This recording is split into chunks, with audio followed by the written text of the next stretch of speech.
Welcome back everyone to Pontus Battle Hobbies. I went to the Tamiya store here in Bangkok and picked up, I got this set of paints. Just, you know, I always buy some paints when I'm there. A lot of it's pretty basic, but you know, for example, I had to get a new lemon yellow and a new sky blue, there's a new basic X7 red. These are just the staples, using these all the time. I also picked up a linoleum deck brown. I have this model of a ship. I wanted to make a diorama for my one of my Evangelion. I was going to use this and have Ava Unit 2 stand on this Hornet. So I was looking at that linoleum deck brown, and I also picked up a couple of flat aluminum. There's so many swords when we're doing the Song of Ice and Fire, and also a chrome silver. Sometimes I use the chrome, sometimes I use the silver. It kind of depends. One's a little bit shinier. Sometimes I use a combo of them. So that's one thing we picked up. The other one, the main event though, was this. I picked up this Tamiya World War II famous general set. It was super cheap. I think it was like 300 baht, so like $9. It's kind of an old set. I noticed it's a 1/48 set. Usually in my model shop they have a lot of 1/35 size, but I thought it'd be kind of cool to paint these guys up, just to have a painting project. I also trying to get somewhat into some World War II era kind of stuff. I guess, you know, that we got General Patton here. General Patton, famous for being the commander of the U.S. Third Army and for D-Day, North Africa, Sicily, Normandy. You've got General Eisenhower, basically Allied commander of all of Europe, and he basically planned the D-Day invasion, coordinated across with the other nations, and obviously became the U.S. president. MacArthur, Pacific Theater. He had the famous defense of the Philippines, you know, where he said, "I shall return." Also did a lot of island hopping as far as in the war with the Japanese. And then for our North Africa, we've got Montgomery from the British Army. He was commander of the British 8th Army in North Africa. And El Alamein, he was also there. Operation Overlord, also crossing the Rhine in Germany. So a lot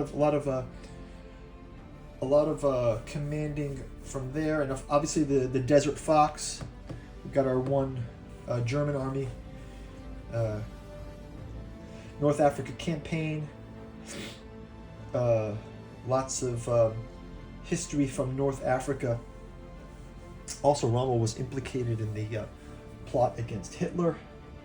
So yeah, inside of this is kind of cool because I think there's actually a duplicate set.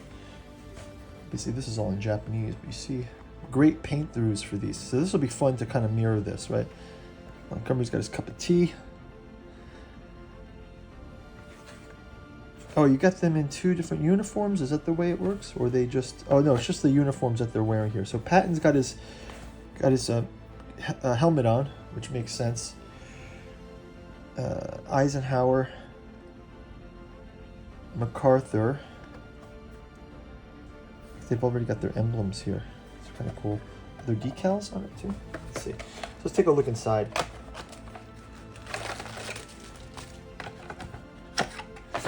Okay, yeah, so we get 2. Let's get a...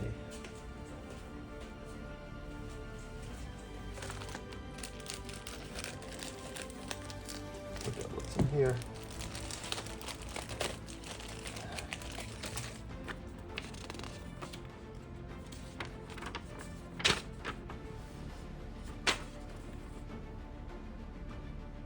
Yeah, it's just not even instructions. I don't think there's much to instruct here.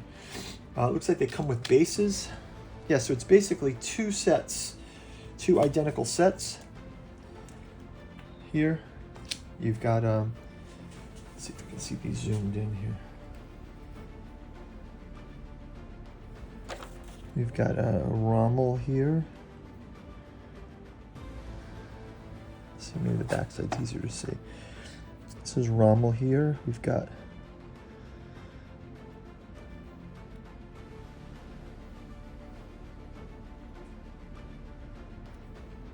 Patton over here. Oh, they got the painting guide. See, this is great that the Tamiya has it. See, actually, I didn't see this. They've got the painting guide. This is, you can see this is the X number for each of the paints. So XF1 is black. I just noticed that. That's the X flat black. XF1. Yeah, you can see them all here. And I guess these, here's the helmet. And we got the back half of Montgomery. Looks like they just made some bits to occupy us here. And they've got these very flat bases that you would just glue them onto. But yeah, it's kind of cool. Maybe I can find some 1/48 vehicles out there too. There weren't really any at my shop. There's a couple of small kits, like a diorama type kits. But that'll be pretty fun. Work on some more detailed painting. Maybe try to transition into some of this World War II stuff. Actually, I'm going to do a Japan trip soon, so maybe I will look for these military models. I think are quite inexpensive to get into because there's so much of that out there still. And Patton's helmet, like they got Patton's helmet design here, right? And they even use this little real estate right here for Patton's helmet. Imagine. And the ranks for everyone. Okay, guys, that's it for this. Thanks for watching. We'll have a quick word from this channel sponsor, and we will see you. If you like and subscribe, just ring the bell, and you'll get notified when we paint these up. So thanks a lot. Pontus Fathom Hobbies is brought to you by the books that we produce. We've got a bookstore link down in the description where you can check out the Catu journals out of Lovecraft's Providence, Genealogy of Cthulhu, Necromancy of Nyarlathotep, and the Hermeticism of Hastur. We've also got the Killingworth Bogman saga and our Locksman of Quanta saga, starting with Dead Sons 11. Our Esoteric Saturn Mysteries and Esoteric Dragon Mysteries are taken from our podcast series. And we've also got our newest offerings, Saturnalis Thralmorin, the Cypria, the Lost Text, and the Dirges of the Alabaster Kings. Finally, our Lovecraftian Alchemical Courtship in the Dreamlands, 3 volumes, each taking place in one of Lovecraft's cities: Ain Aimless in Cellophase, Hope's Home in Dalathleen, Stubborn Devotions in the Temple of Thrawn. So thanks for making it to the end of the video. Like and subscribe. Ring the bell. You'll get notified when I paint through these. Check out our other videos, Song of Ice and Fire, Conan by Monolith, and check out all of our model builds. Thanks for watching, guys. Talk to you soon.